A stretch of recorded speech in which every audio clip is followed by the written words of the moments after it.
Sanibonani, igama lami nguNokwanda ngwakaSibiya, ngihlola eqembini lamalanda izinyoni zenhlanhla elisefolweni esitobhini emagaraji kaNzuza ngaphansi kwaMamzwane.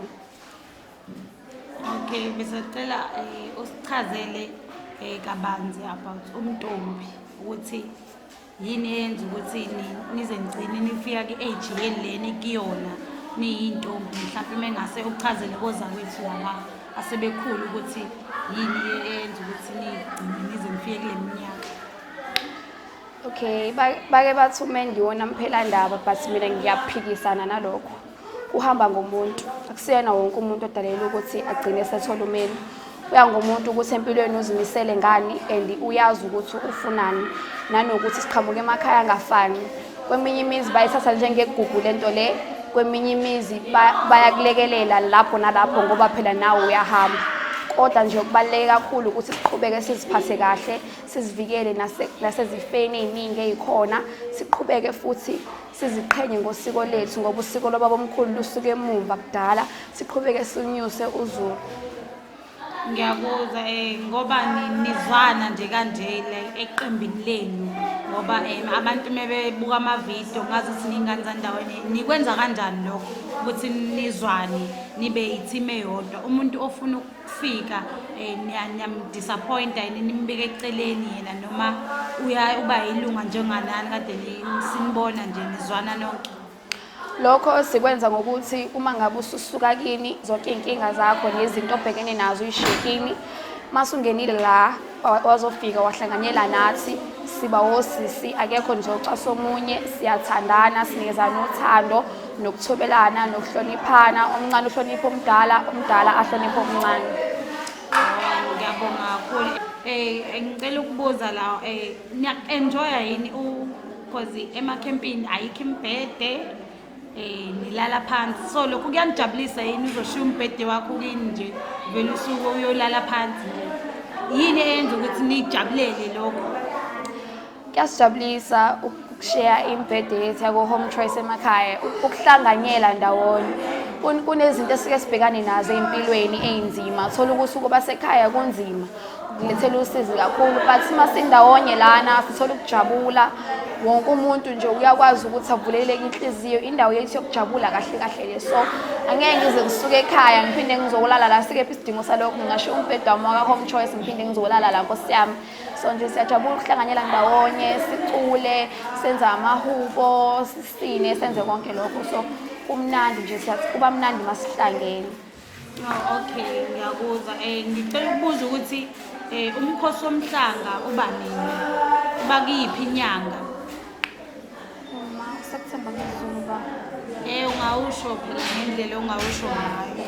Umkhosi womhlanga uba ngoSeptember, inyanga yamasiko, lapho khona kusuke kugubha amasiko obabomkhulu kusukela kudala emandulo, lapho khona iy'ntombi zikhombisa ubuntombi bazo, la khona khanjwa khona ngamabele. Kahle kahle intombi kumele ngabe ifaka ubuhlalo bomhlophe.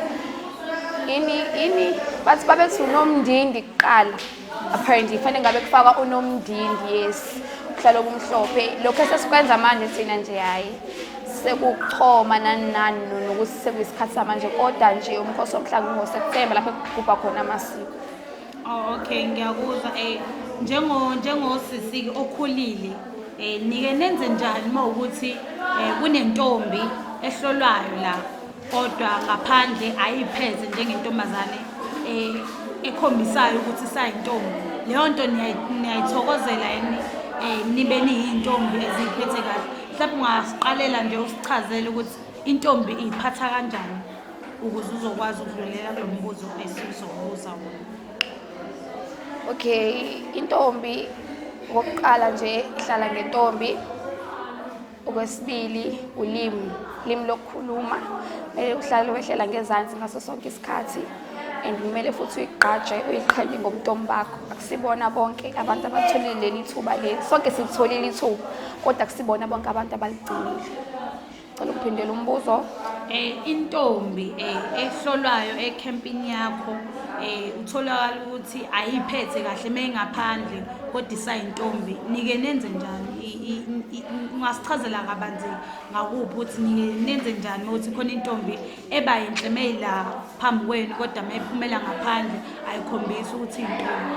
Okay, njengoba nje ukhona osisi abadala mhlawumbe indaba iqale yenzeke okokuqala, okay fine, mhlawumbe you understand lokho ukuthi okay fine isiza salokho, but masibona ukuthi into iyaqhubeka kuyangenelela njengoba emakhempini kuba khona iziyalo, but masibona ukuthi iziyalo zamakhempa zaneliseki kulungile, kusho ukuthi lowo muntu siyombizela eceleni njengoba khona osisi abadala bekhulume naye bemyale bemtshela ukuthi intombi yenza njani, ngoba ngaphandle abanye abantu babona esinye isithombe kanti thina la ngaphakathi sibona esinye isithombe. Ngiyakuzwa kwisithombe mhlawumbe sesakhiwe umuntu ngaphandle ngoba entombini kube namagama ngaphandle angithi intombi ziyathukwa kuthiwa akuzona intombi yonke leyo nto. Nina nikumela kanjani lokho emagameni la asukekhishwa abantu ngaphandle ukuthi ayintombi enjani ezenza ukuthi nikumela kanjani nize nifike esigabeni lesenikusona nje? Abantu bayohlale bekhuluma noma kukuhle noma kukubi, ngisho ngenzani, but isikhathini esiningi abantu banako okubi kunokuhle. Ungayiphatha kahle for mhlawumbe ungayiphatha kahle uzobe neminyaka ewu-27 bese mhlawumbe emva kwalokho kuyenzeka-ke usuyithwele still bazokhuluma kodwa bacabanga ukuthi ubusuyiphathe kahle esikhathini esingaka kwazi wafika ku-27 years. 27 years guys, it's a bonus. Lowo muntu loyo usuke seyiphathe kahle ngokwanele, usuke sekuyena ukuthi ufuna ukwenzani, ngoba ngisho ukuthi akusiwona wonke umuntu odalela ukuthi kumele athole umendo akusiwona wawonke umuntu. So ukuyiphatha kahle kwethu akulele emendweni and akulele ukuthi abantu bathini, abantu bayohlala bekhuluma. So iy'nkulumo zabantu la kuthina seyifika ishaya ibuyele kuzona, ngoba esikhathini salonyaka esikubona futhi manje-ke nje indaba yey'ntombi nje bayithathi notice, sihlale sibizwa ngamagama, siyathukwa, kodwa thina ngoba siyazi ukuthi sifunani and siyazi ukuthi sisuke emakhaya sitheni, siqhubeka siyiphathe kahle. Okay, ngiyakuzwa ngalokho. Ngisacela ungazise bantu ukuthi ngoba kusuke kunemicimbi njengabantu abangazi-ke ukuthi kusuke kwenzakalani. Kwesinye isikhathi uthola ukuthi kunembuzi, kwesinye isikhathi uthola ukuthi kuney'nkomo, mhlampe lapho kusuke kuya ngendlela mhlampe uthanda ngayo noma kuya ngesigaba sokuthi khona la uqala khona ukuze udlulele. Ngisacela usichazele mhlampe kumuntu ongazi ukuthi mekukhona imbuzi kunani, usuyabona ngesonto elizayo sekuyinkomo, kusuke kuyini leyo? Okay, umhlonyane isiko, umemulo kusuke kuyinjabulo elethwa abazali iletha kwenu. Kahle kahle umhlonyane lo suwenziwa manje akusiwona kahle kahle. Intombi uma ngabe isingena esikhathini ngalelo langa lelo, ngaleso sikhathi lelo, ngalolo suku lolo, ubaba uyaye aye esibayeni ayilandele imbuzi ayihlabele khona egcekeni. The time ngalesikhathi intombi ingena esikhathini, ngaleso sikhathi siyathathwa iyofakwa ekamereni, kuthiwa-ke ususemgonqweni.